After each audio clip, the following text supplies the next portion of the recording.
देखो जी, आप पत्रकार हो, खड़े हो कर लो, बैठ के लेट के कर लो, मगर कर लो। मतलब करना है कहते हैं। हाँ साहब, हमारा भी बहुत दिनों से किसी ने करा नहीं।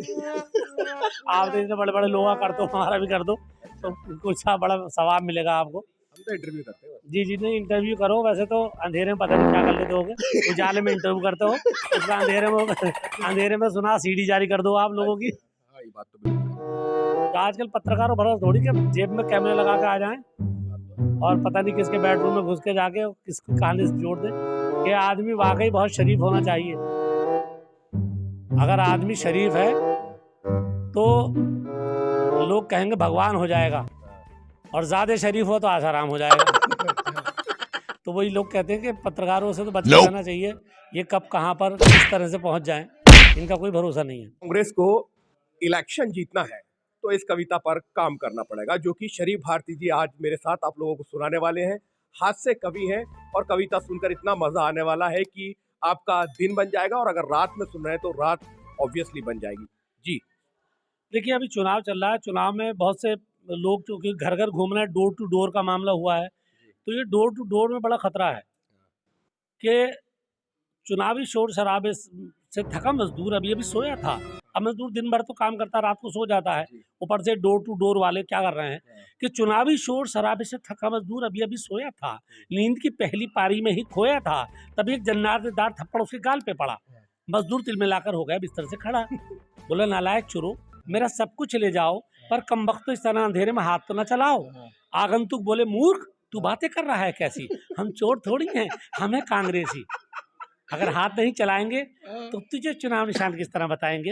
अब तुझे ही पंजे की साख को बचाना है। जितनी जोर से हमने तेरे कल्ले पे मारा है, उतनी जोर से पंजे का बटन तुझे भी जाके दबाना है। मजदूर बोला, माई बाप, अगर सभी उम्मीदवार अपने चुनाव निशान इसी तरह प्रैक्टिकल में करके बताएंगे तो हम कहाँ जाएंगे। हाँ से हाथ तोड़े वाले आ गए तो हम तो मारे जाएंगे।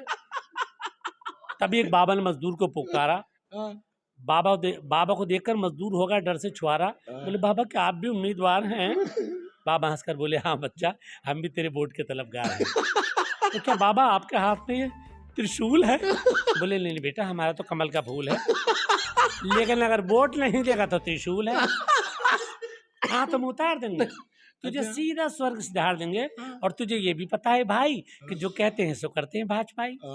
तभी एकाएक मजदूर की आंखों की गुल हो गई बाती, धक धक करने लगी छाती, क्योंकि दरवाजे पे खड़ा था हाथी। चिंघाड़ कर बोला, क्या तुझे कभी हमारा ख्याल भी आया है।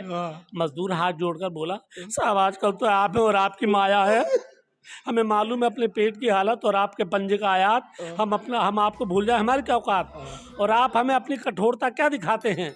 हम जानते हैं आपके सामने तो अच्छे अच्छे अखिलेश और मुलायम हो जाते हैं। अंत में गले में बैलगाड़ी का पहिया लटकाए जनता दल वाले मजदूर के पास आए। बोले, मजदूर हम तेरी सारी हसरत निकाल दें, अपने गले का पहिया तेरे गले में डाल दें। अच्छा। मजदूर बोला, साहब इसमें तो आप ही डाले रहिए, पर मुझे क्या करना होगा कहिए। बोले, ठीक है बेटा, अगर पहिया गले में नहीं चाहता है डलवाना तो मोहर चक्र पे ही लगाना। मजदूर था परेशान, कैसे कैसे प्रत्याशी, कैसे कैसे निशान, कहीं हाँसी हथौड़ा, कहीं हाथी, कहीं तीर कमान। पर देखो विधि का विधान, इन आतंकी उम्मीदवारों की धमकियों के कारण मजदूर तो बेचारा डर गया, और ठीक चुनाव के दिन बिना वोट दिए ही मर गया, बिना वोट दिए ही मर गया, बिना वोट दिए ही मर गया।